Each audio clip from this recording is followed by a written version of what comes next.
হিন্দুদের 5টি জাগ্রত মন্দির যেখানে রয়েছে জ্যান্ত ঠাকুর। প্রত্যেক হিন্দুদের জীবনে একবার হলেও এই মন্দিরগুলো দর্শন করা উচিত। মৃত্যুর আগে হলেও অন্তত একবার এই মন্দিরগুলোতে পা রাখুন। এখানে গেলে কেউ খালি হাতে ফেরেন না, পূরণ হবেই হবে সকল মনস্কামনা থেকে মানত। এখানে গেলে সাক্ষাৎ ভগবানকেই দেখতে পাবেন। প্রথমে রয়েছে রাম মন্দির। ভারতের ইতিহাসের সবচেয়ে হেভিওয়েট মন্দির রাম মন্দির। ভারতের উত্তরপ্রদেশ অযোধ্যায় অবস্থিত এই মন্দিরে প্রতিদিন কাতারে কাতারে জমা হয় ভক্ত। এটি কোনো দেশের মন্দির নয়। এই মন্দির তৈরির পেছনে রয়েছে অগুন্তি হিন্দু ভাই বোনেদের আত্মবলিদান। সনাতন ধর্মীদের কাছে এই মন্দির আশীর্বাদ। এই মন্দিরে নির্মিত রামলালা শুধু মূর্তি প্রতিমাই নন, এই প্রতিমার মধ্যে রয়েছেন স্বয়ং ভগবান রামের প্রাণ। কারণ শোনা যায় রামলালার বিগ্রহ তৈরি করতে স্বয়ং প্রভু রাম সাহায্য করেছেন মূর্তি নির্মাতা অরুণ যোগীরাজকে। তিনি মূর্তি তৈরির সময় প্রতিটি পদে পদে রামলালার আভাস পেয়েছেন। রামলালা যে নিজের মূর্তি নিজেই তৈরি করেছেন এ কথা বলতে কোনো দ্বিধা নেই। তাই তো শুধুমাত্র একবার এই রামলালার দর্শন পাওয়ার জন্য প্রতিদিন বিশ্বের নানা প্রান্ত থেকে ছুটে আসছেন ভক্তরা। এরপরে রয়েছে পুরীর জগন্নাথ মন্দির। দেশের তীর্থস্থানগুলোর মধ্যে অন্যতম নিদর্শন পুরীর জগন্নাথ মন্দির। ওড়িশার বুকে অবস্থিত এই মন্দিরের প্রতি মানুষের এক আলাদাই বিশ্বাস।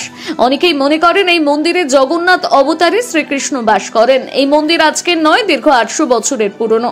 এই মন্দিরে শুধু জগন্নাথ একা নয়, তার সঙ্গে একই আসনে বসে আছেন দাদা বলভদ্র এবং বোন সুভদ্রা। তবে এই মন্দিরকে ঘিরে তৈরি একাধিক অলৌকিক কাহিনীর নেপথ্যে কোনো বিজ্ঞান আজও কাজ করেনি। ভক্তদের মুখে শোনা যায় জগন্নাথ দেবের ভেতরেই নাকি শ্রীকৃষ্ণের হৃদয় প্রতিষ্ঠিত রয়েছে। আজও শ্রীকৃষ্ণের হৃদয় স্পন্দনের আওয়াজ ভেসে আসে এই মন্দির থেকে। শুধু তাই নয়, ভক্তদের বিশ্বাস পবিত্র মানে প্রভুর কাছ থেকে যা চাওয়া হয় তাই পাওয়া যায়। আজ পর্যন্ত কোনো ভক্তই খালি হাতে ফেরত যাননি। অনেক মায়ের কোল ভরে দিয়েছেন খোদ জগন্নাথ। তিনি যে সত্যি জাগ্রত সে প্রমাণ বারবার পাওয়া গিয়েছে। 3 নম্বরে আছে ইস্কনের মন্দির। হ্যাঁ, এরপর তালিকায় রয়েছে অন্যতম জাগ্রত মন্দির মায়াপুরের ইস্কনের মন্দির। বর্তমানে বিশ্বের বৃহত্তম ধর্মীয় ভবন হচ্ছে ইস্কনের মন্দির। এই মন্দিরের সৌন্দর্য টেক্কা দেবে তাজমহল থেকে শুরু করে দিল্লির লাল কেল্লাকে।